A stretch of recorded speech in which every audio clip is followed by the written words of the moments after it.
नमस्कार। सब लोग अच्छे होंगे। कोरोना की इस आपदा की घड़ी में घर में रहें, सुरक्षित रहें। और उसी के साथ साथ मैं आज आपको नए टॉपिक के साथ हाजिर हूँ। तो आज का टॉपिक होगा राष्ट्रहित।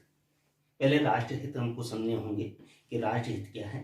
राष्ट्रहित को एक व्यक्ति के रूप में देखा जाता है। जैसे हम व्यक्तिगत रूप से अपने स्वार्थों से घिरे होते हैं, कुछ हमारे स्वार्थ होते हैं अपने लिए, कुछ हमारे परमार्थ होते हैं जो हम नैतिकता के आधार पर करते हैं। उसी प्रकार राष्ट्र के भी क्या है, राष्ट्र के भी अपने स्वार्थ भी होते हैं और वो दोनों चीज़ों नैतिकता के आधार पर भी और व्यक्तिगत स्वार्थों के आधार पर भी चलते हैं। अंतर्राष्ट्रीय राजनीति में राष्ट्र हितों को महत्वपूर्ण माना गया है।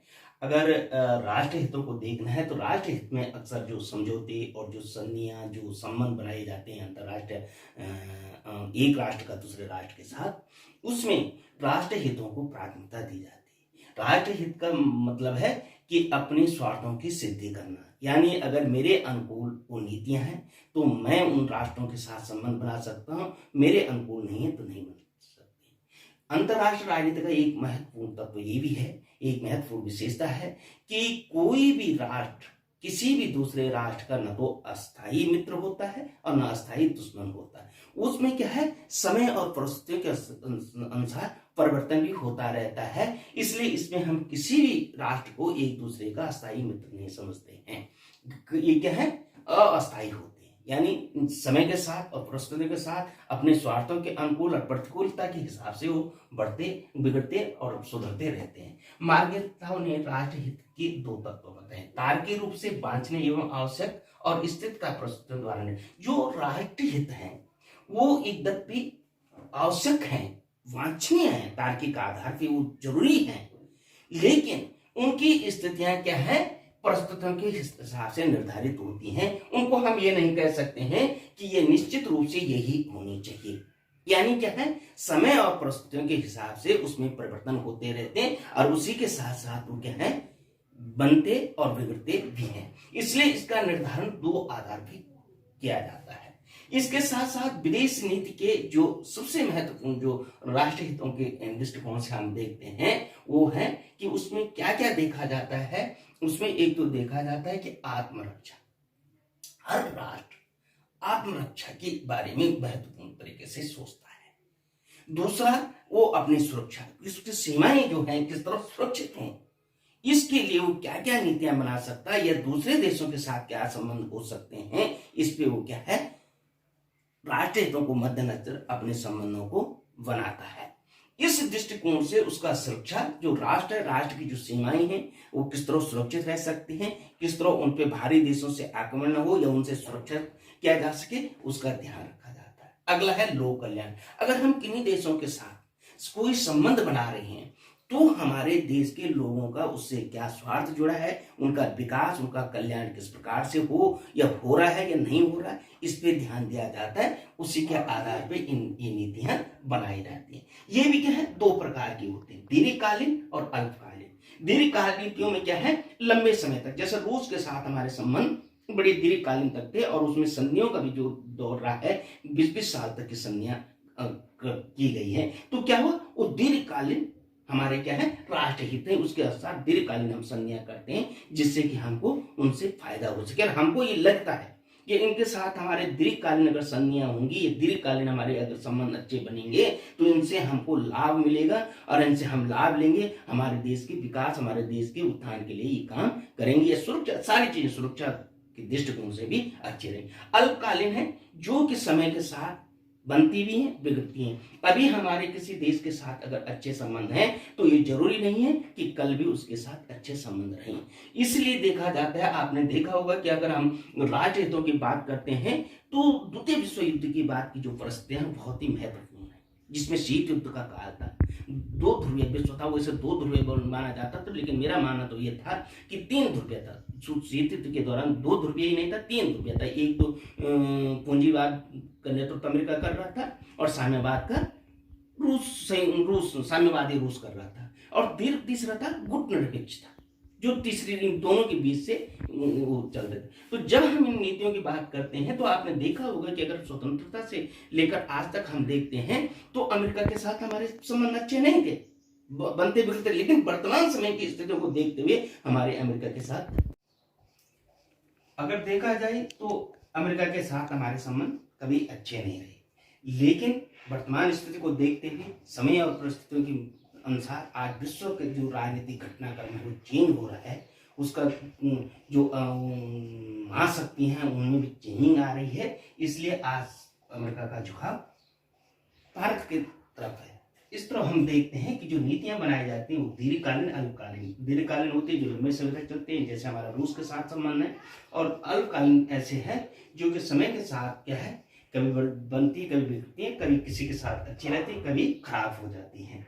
अब इसके साथ साथ है राष्ट्रीय हित के भाग, ये है थॉमस रॉबिन्सन ने इनके 6 भाग बताए हैं। नंबर 1 के प्रथम कोटि के हित। प्रथम कोटि के हित इतने ऐसे महत्वपूर्ण हित होते हैं देशों के जिनके प्रति किसी भी प्रकार का कंप्रोमाइज नहीं किया जा सकता। अगर वो नीतियां लागू करनी है और उनके हिसाब से कार्य करना है तो किसी भी देश के साथ अगर हमको विदेश नीति की स्थापना करनी है तो उनकी हम अनदेखी कर ही नहीं सकते हैं। इसलिए उनको प्रथम कोटि के हित कहा जाता है। उसके अलावा है गौण हित। गौण हित ऐसे होते हैं जो प्रथम कोटि के हित से थोड़ा कम हो सकते हैं, लेकिन वो भी देश के महत्वपूर्ण है। उनके साथ भी किसी भी प्रकार का किसी भी देश के साथ कंप्रोमाइज नहीं किया जा सकता।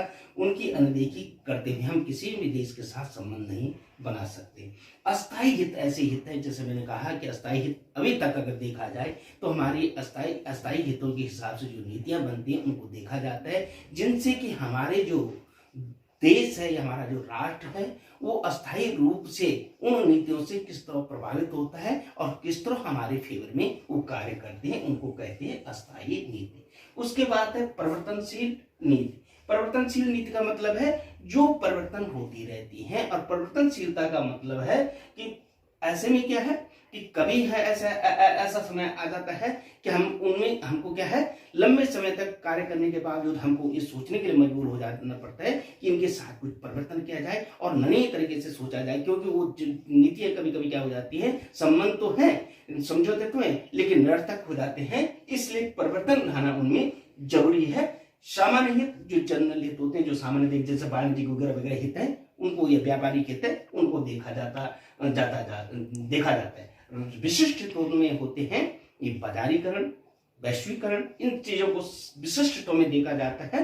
इनके आधार पे क्या है, इनको क्या है 6 भाग कहा गया। लेकिन थॉमस रॉबिन्सन ने 3 अंतरराष्ट्रीय हित और बताए हैं जिनमें समान हित, किन्हीं 2 राष्ट्रों के एक समान हितों का होना समान हित माने जाते हैं, और उनके साथ आपस में उनके समझौते होते हैं, या आपस में वो एक कहीं पे अगर किसी चीज का समर्थन करना है तो वो समान नीतियों के कारण क्या है, ये समान हितों के कारण क्या है, एक दूसरे का क्या समर्थन करते हैं। दूसरा एक दूसरे के पूरक हित, यानी एक के बिना दूसरे की क्या है पूर्ति नहीं हो सकती है, इसलिए एक दूसरे की जो पूर्ति करते हैं, जैसे एक सिक्के के 2 पहलू होते हैं, इस प्रकार के भी कई देशों के साथ आपस में संबंध होते हैं, और वो देश क्या है एक दूसरे के पूरक बनकर कार्य करते हैं।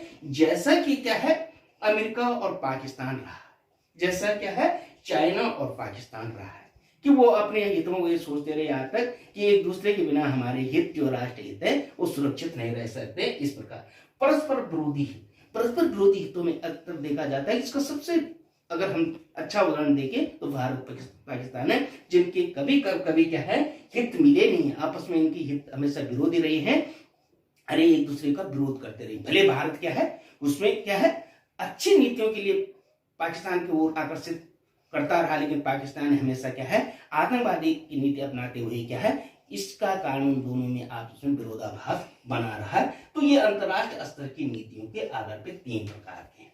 अब राष्ट्र हितों में अभिवृद्धि के साधन क्या हो सकते हैं, तो अभिवृद्धि की नीति में सबसे प्रमुख है कूटनीति। कूटनीति के द्वारा हम किसी भी देश का समर्थन किस प्रकार से प्राप्त कर सकते हैं, किस प्रकार से अपने पक्ष में कर सकते हैं, इसको महत्वपूर्ण रोल अदा करते हैं। और उसके लिए जो देश का नेतृत्व है, देश का जो